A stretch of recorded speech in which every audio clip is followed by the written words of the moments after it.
Good afternoon, everyone. The president has made clear that what we are seeing on America's streets is unacceptable. Violence, looting, anarchy, lawlessness are not to be tolerated. Plain and simple. These criminal acts are not protest, they are not statements, these are crimes that harm innocent American citizens. The First Amendment guarantees the right of the people to peaceably assemble. What we saw last night in Washington and across the country was not that. To that end, President Trump is demanding action to protect American citizens, to protect American businesses.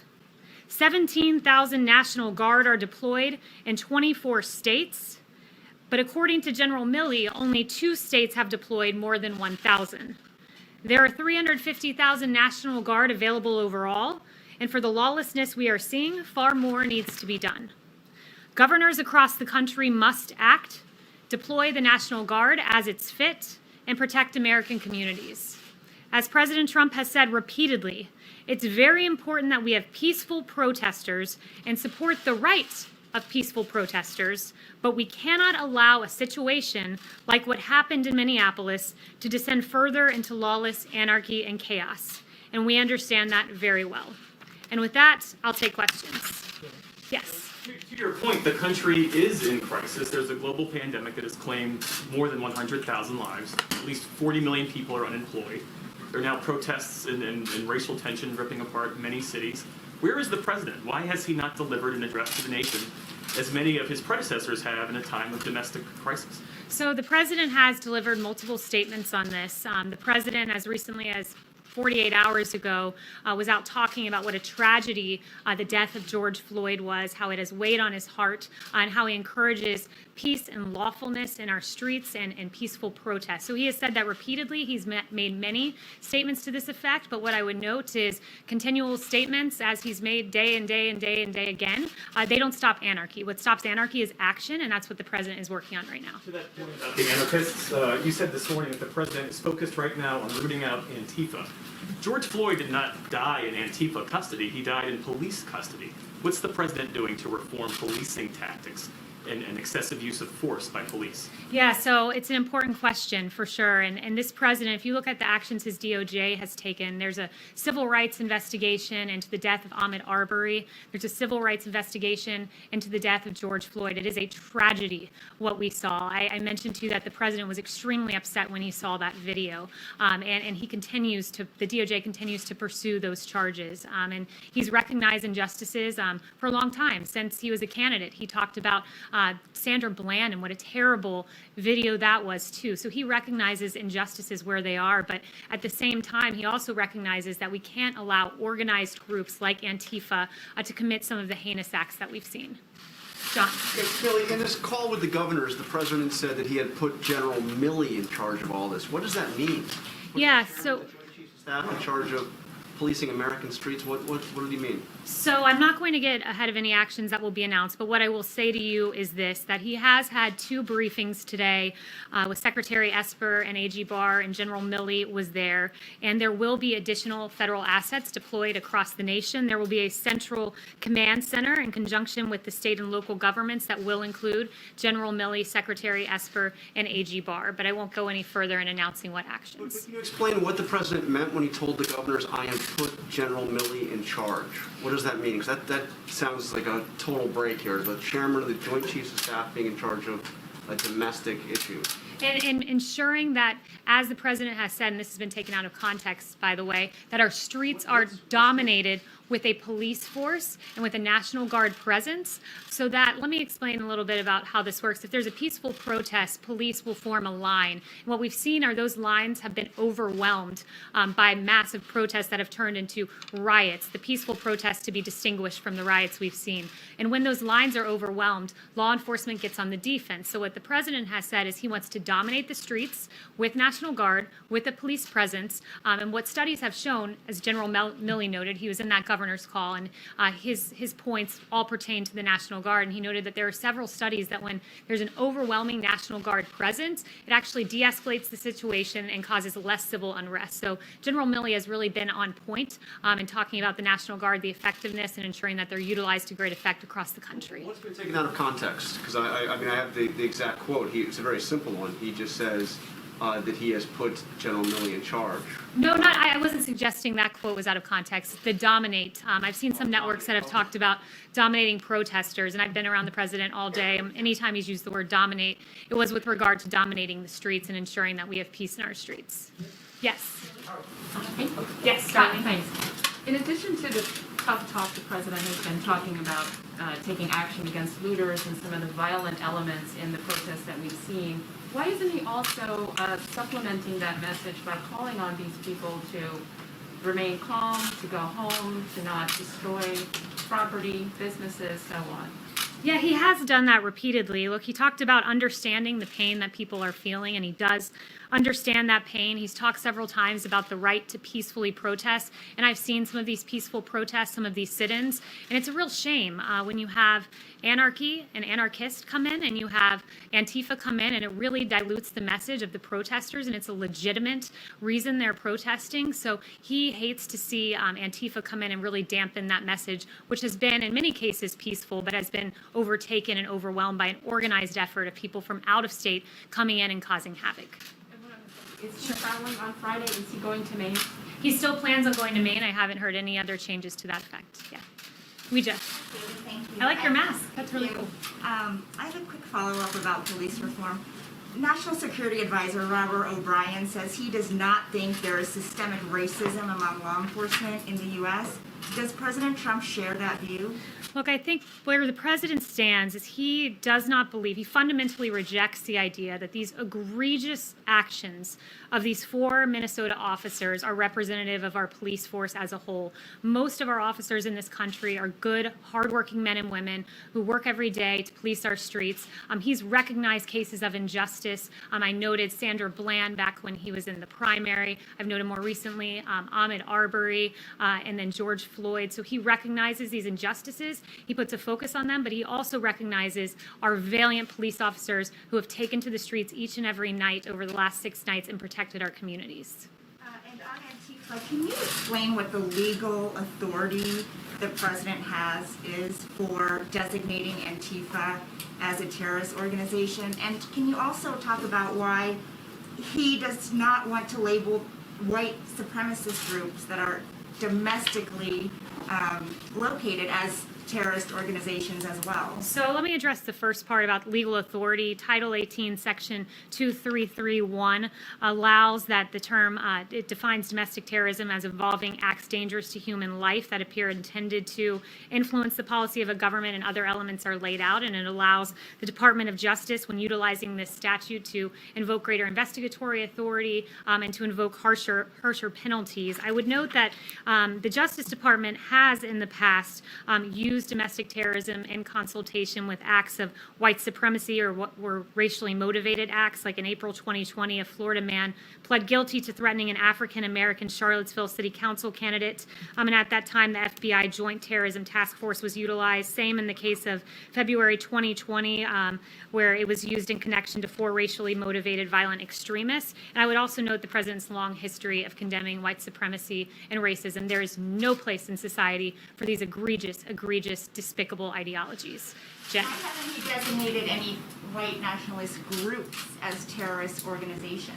It has been used. I explained how in this case that domestic terrorism will be used as a way that the crime is prosecuted. It's a prosecutorial method, and it was utilized in the same exact way with regard to white supremacy. Yes. Kayleigh, on the Minnesota police officers, is he suggesting that they should be charged as well as the officer who's already been charged, the other 3? And also on Antifa, can you explain a little bit about how would he know, or how is he talking about how he would identify members of Antifa since they're a very loose organization, it would be very difficult to tell who is part of Antifa. So first, I was just on the call with the president where he expressed his dismay with those 3 officers who watched. I'll leave it to the state to pursue those charges if they decide to. It was the state that pursued the initial charge, but the president has expressed his complete dismay with those actions. With Antifa, I do think it's important to note that they are a big element of this protest. AG Barr has noted that. Ambassador O'Brien has noted that. We have ample evidence that DOJ has received indicating that Antifa is responsible for that unrest. But as to exactly how Antifa is identified, that would be more of a question for DOJ. Yes. When you talk about additional federal assets, does the president have authority to deploy forces across the country beyond the National Guard?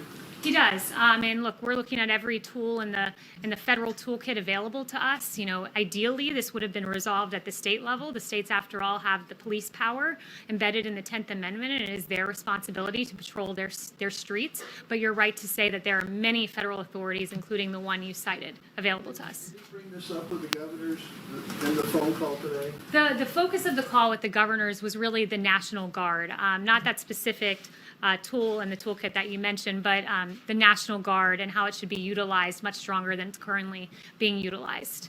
Yes, I will go to, let's see, Jeff. Okay, thanks.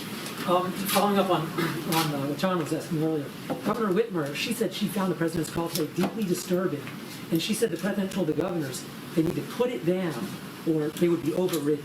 So what, I mean, is there a specific authority he's using? Because as you know, Posse Comitatus really prevents the use of the army to put down domestic insurrection of any kind. Yeah, I don't know why Governor Whitmer would be dismayed at the president telling governors to do their job.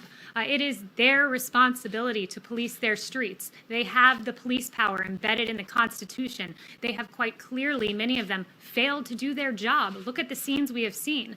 And it's gotten to the point where today the president has said, enough is enough. You know, there are tools I can use, namely deploying National Guard, many others that Steve cited one, the Insurrection Act. It's one of the tools available. Whether the president decides to pursue that, that's his prerogative. Right now, we're looking at a focus on the National Guard. That's where it currently stands. And, you know, there's a distinction between the National Guard and military forces in the street, I would note. The National Guard are the friends and neighbors in these communities who are used, and as I noted, the study from General Milley, used to great effect when they are deployed. So the focus of the call was the National Guard, encouraging the deployment, far more than the 17,000 out there, and utilizing them this evening, certainly. Would you like to see 100,000 National Guard on the street or 200,000 right now? I won't put a number on it. I think it's incumbent on governors to look at the situation. You know, a case in Texas might not merit the same thing as, you know, New York City. So he's encouraging the governors to up those levels, but there's not a specific number that he has in mind. David. Kayleigh, there is a perception that the president is hiding in the bunker on the racial protest issue. He was literally put in the bunker on Friday night by the Secret Service. I mean, would you agree that he is hiding out on this issue, and is that a good posture to be in? I would not agree with that at all. Look, I was on the phone with the president at least half a dozen times yesterday, and every time I talked to him, he was telling me about a different action he had taken, whether it was talking to a governor about this or a foreign leader about ventilators. This president has been leading. He met with generals yesterday. He's each and every moment taking another action to try to solve and resolve what we've seen in our streets where the governors have failed. He's stepped in. He's acting. He's hard at work. You've heard from him on this issue any number of times, and he's working because that's the job of the president, is to keep this country safe. Well, we haven't heard him on camera that much. Is he going to give some kind of speech or specific event about all these disturbances in hundreds of cities? I really think that that's a misnomer in the media. You know, it was really appalling, some of the coverage I saw, like the New York Times yesterday made no mention of the myriad times that the president has spoken on this issue. Instead, in paragraph 14, they made a cursory mention of his remarks at Space Force, most of which, at least half of which, pertain to George Floyd. There was a Washington Post article with an egregious headline about Trump staying silent.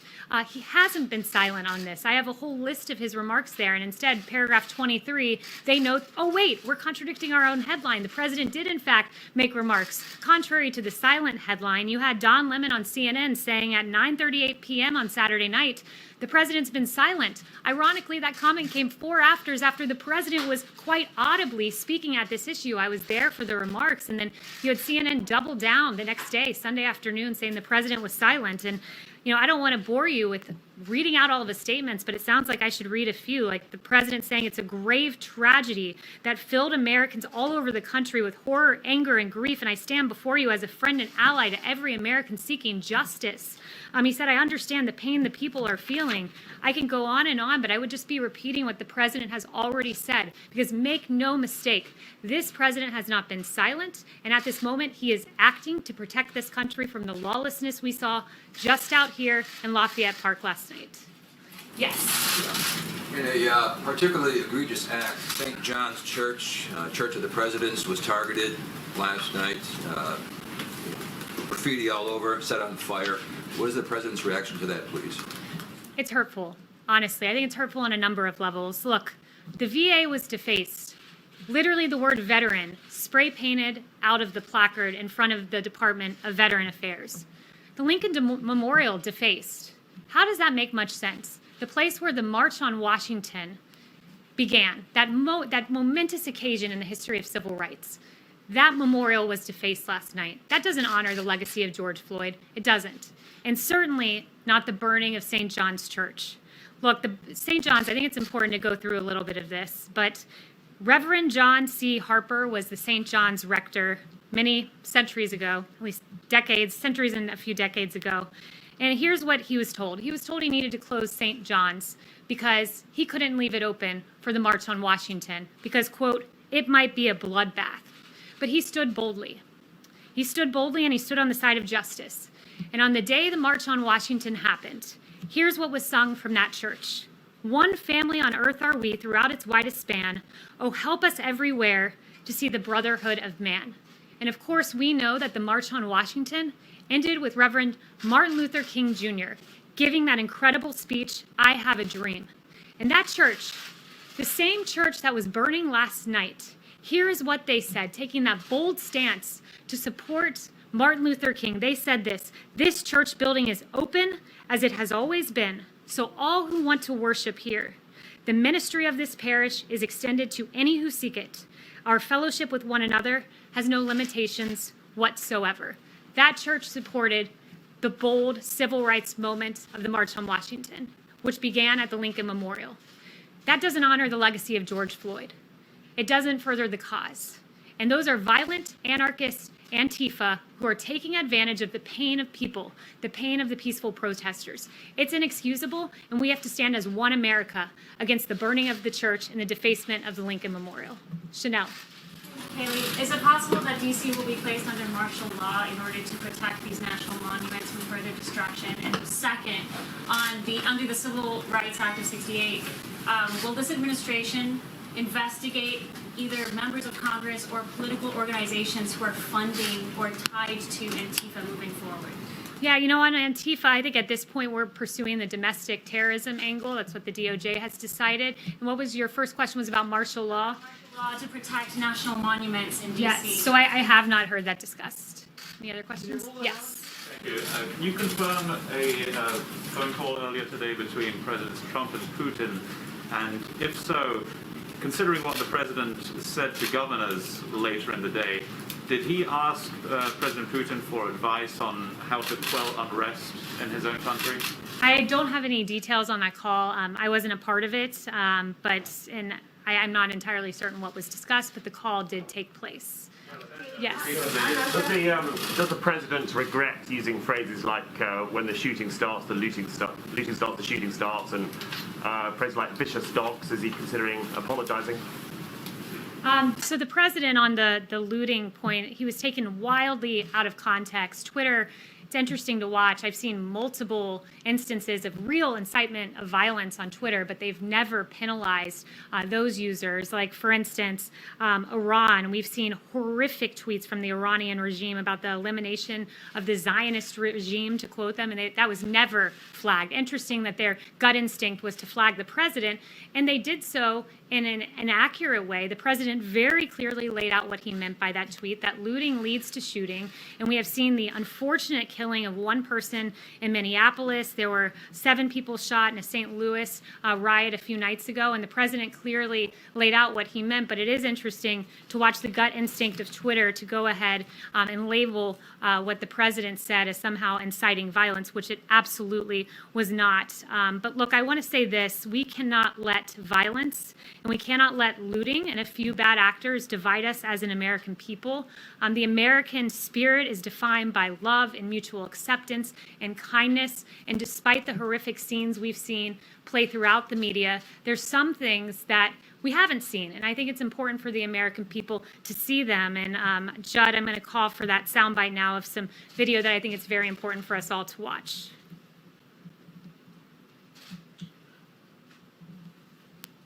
We want to be with y'all for real. So I took my helmet off and laid the batons down. Yeah.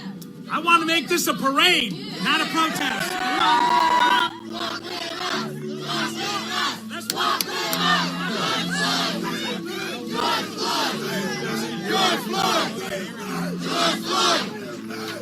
Not 1 ounce of damage. Nobody's arrested. Nobody got hurt.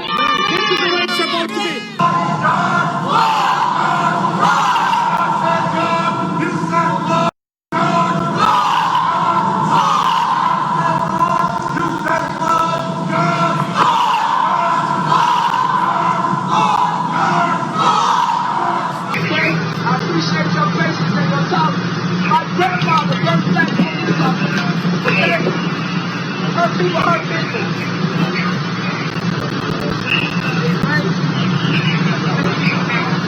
I don't want them to be hurt. Don't hurt them no more. I love you, man. I love you, man. I know when you're doing great today. I got this shit out. That's the way you get your ass looking today. I love you. Louisville, a human chain protecting an officer separated from his unit. We're here with you. All right?